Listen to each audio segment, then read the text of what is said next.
বিশেষকৈ আমাৰ যি আদিবাসী জনগোষ্ঠীৰ যি জনজাতিকৰণৰ যি আমাৰ অসম চৰকাৰে প্ৰতিবেদন চেণ্ট্ৰেল গভৰ্ণমেণ্টৰ পঠোৱা কথা আছিলে আৰু এই আমাৰ যি প্ৰতিবেদনখন যোৱা 25 তাৰিখে কেবিনেটৰ পৰা তেওঁলোকে চেণ্ট্ৰেলত পঠোৱা কথা আছিলে, কিন্তু তেওঁলোকে 25 তাৰিখে পঠাব নোৱাৰিলে। তাৰপিছত তেওঁলোকে সময় এটা ল'লে 27 তাৰিখে, 27 তাৰিখেও তেওঁলোকে সিদ্ধান্ত ল'ব নোৱাৰিলে। তাৰপিছত আৰু তেওঁলোকে আৰু এটা সিদ্ধান্ত ল'লে যে 29 তাৰিখে পঠোৱা কথা আছিলে, আজি পঠোৱা কথা আছিলে।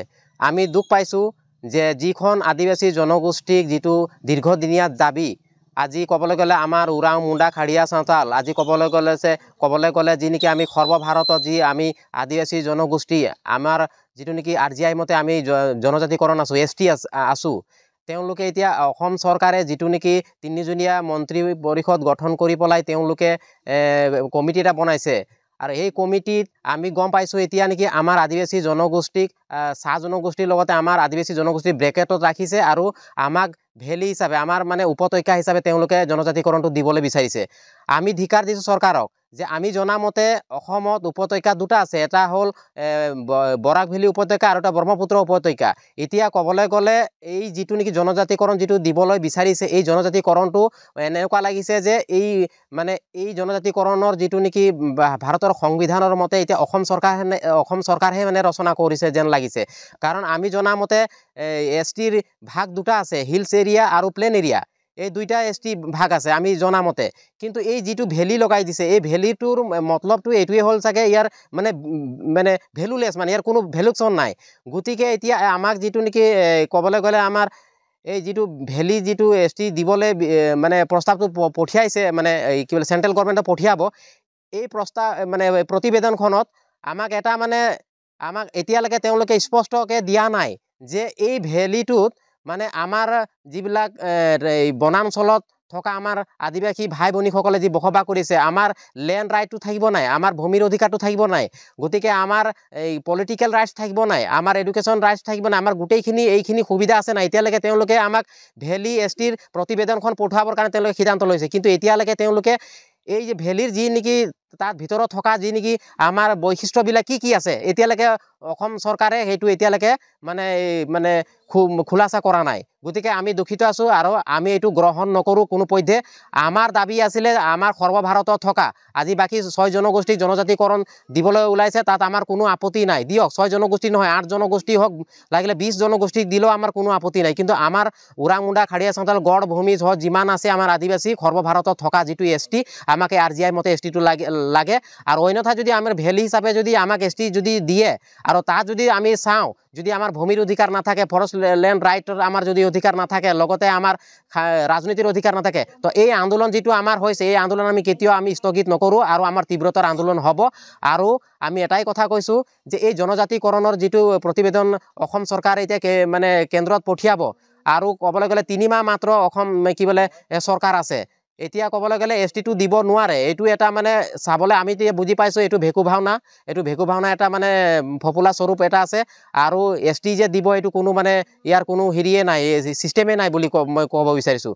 তাৰ কাৰণে মই অসম চৰকাৰক দুখ লাগিছে আজি ঝাৰখণ্ডত, উৰিষ্যা, বিহাৰ গোটেই যায়, তেওঁ অলৰেডি কেম্পেইনিং কৰে।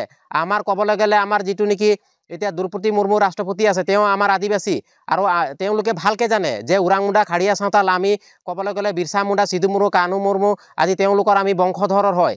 গতিকে আৰু যিবিলাক আমাক বিৰোধিতা কৰি আছে যে আদিবাসীসকল যে ST জনজাতিকৰণ পাব নালাগে, আজি তেওঁলোকক লাজ লাগিব লাগে। এইকাৰণে লাজ লাগিব লাগে, আজি অসমৰ পৰা শ্ৰীৰামপুৰ বৰ্ডাৰ যেতিয়া পাৰ হৈ যায়, তেওঁলোকে আদিবাসী বুলি কৈ পৰিচয় দিয়ে, আৰু তাৰ পৰা ঘূৰি আহি শ্ৰীৰামপুৰ বৰ্ডাৰ অসমত যেতিয়া প্ৰৱেশ কৰে, তেতিয়ালৈকে তেওঁলোকে ট্ৰাইবেল হৈ যায়।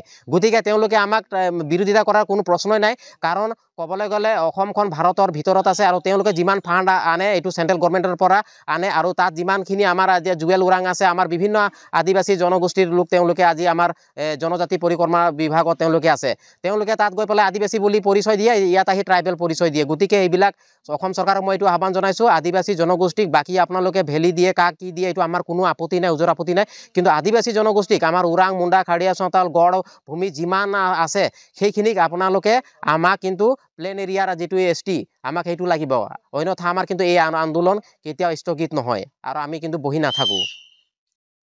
হয়, আজি দেখিব পাইছোঁ যে বিভিন্ন বিদ্যালয় মহাবিদ্যালয়ৰ পৰা ষ্টুডেণ্টবিলাকে জনজাতিকৰণ এই 6 জনগোষ্ঠী বা আদিবাসী জনগোষ্ঠীক জনজাতিকৰণ পাব নালাগে বুলি তেওঁলোকে বিৰোধ কৰি আছে।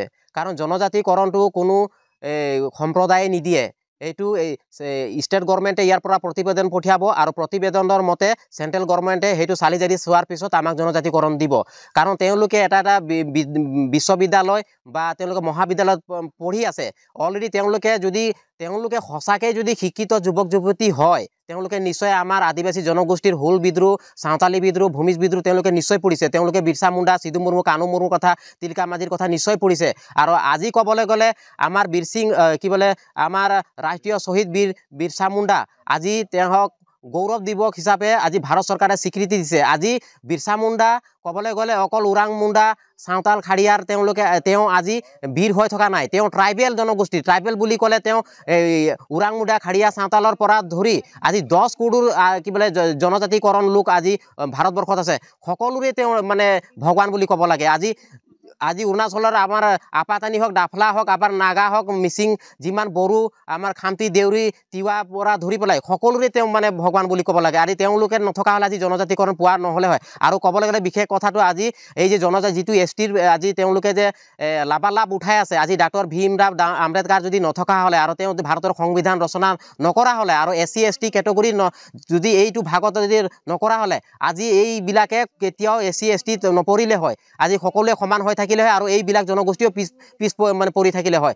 আৰু ক'বলৈ গ'লে এই ভাৰতৰ সংবিধান ৰচনা কৰাত আমাৰ জয়পাল সিং মুণ্ডা সক্ৰিয় সদস্য আছিলে। গতিকে আমাৰ মুণ্ডা মানুহেই সংবিধান ৰচনা কৰিছে আৰু এইবিলাক মানুহকে SC ST কেটেগৰীত ৰাখিছে। আৰু এইবিলাক ক'বলৈ আজি 1950 চনত আমাৰ যিটো নেকি 700 মান জাতি অন্তৰ্ভুক্ত কৰিছে আপোনাৰ জনজাতিকৰণত। আৰু তাৰ পিছতো নতুন জাতিবিলাকক ST SCত অন্তৰ্ভুক্ত কৰিছে। এইটো নহয় যে আগতেই দিয়া। তো গতিকে আমাৰ যিহেতু আমি ভাৰতত থকা আদিবাসী হয় আৰু গতিকে আমাক জনজাতিকৰণ লাগিব। আৰু যিবিলাক ষ্টুডেণ্টে সঁচাই যে তেওঁলোকে শিক্ষিত যুৱক যুৱতী যদি হয়, তেওঁলোকে কেতিয়াও প্ৰতিবাদ নকৰিব। তেওঁলোকে বুজি পোৱা হয়, তেওঁলোকে কোনো মূৰ্খ নহয়। তেওঁলোকে কিহৰ কাৰণে তেওঁলোকে নিবিচাৰে নেকি যে এই যিবিলাক পিছপৰা জনগোষ্ঠী আছে তেওঁলোকে আগবাঢ়ি আহক, অলপ তেওঁলোকে শিক্ষা দীক্ষাত আগবাঢ়ক, তেওঁলোকে ৰাজনীতিত আগবাঢ়ক, তেওঁলোকৰ যিবিলাক মাটি বাৰী নাই তেওঁলোকে মাটি বাৰীৰ অধিকাৰ পাওক। তেওঁলোকে নিবিচাৰে নেকি যে এটা জাতিয়ে জীয়াই থকাৰ অধিকাৰ আছে নেকি? গতিকে মই তেওঁলোকক ধিক্কাৰ দিছোঁ। আৰু ক'বলৈ গ'লে তেওঁলোকে শিক্ষিত যুৱক যুৱতী তেওঁলোকে ওলাই আহি এদিন হয়তো কোনোবা সেই কলেজৰে এদিন প্ৰফেচাৰ হ'ব, কোনোবা স্কুলৰ মাষ্টৰ হ'ব, প্ৰফেচাৰ হ'ব, আনক শিক্ষা দিব। যদি তেওঁলোকৰ নীতি শিক্ষা যদি এইটোৱে থাকিব, তো এই অহা যিবিলাক উঠি অহা যুৱক যুৱতী তেওঁলোকে কি শিক্ষা পাব? তেওঁলোকে নিজে নাজানে এইবিলাকৰ কথা।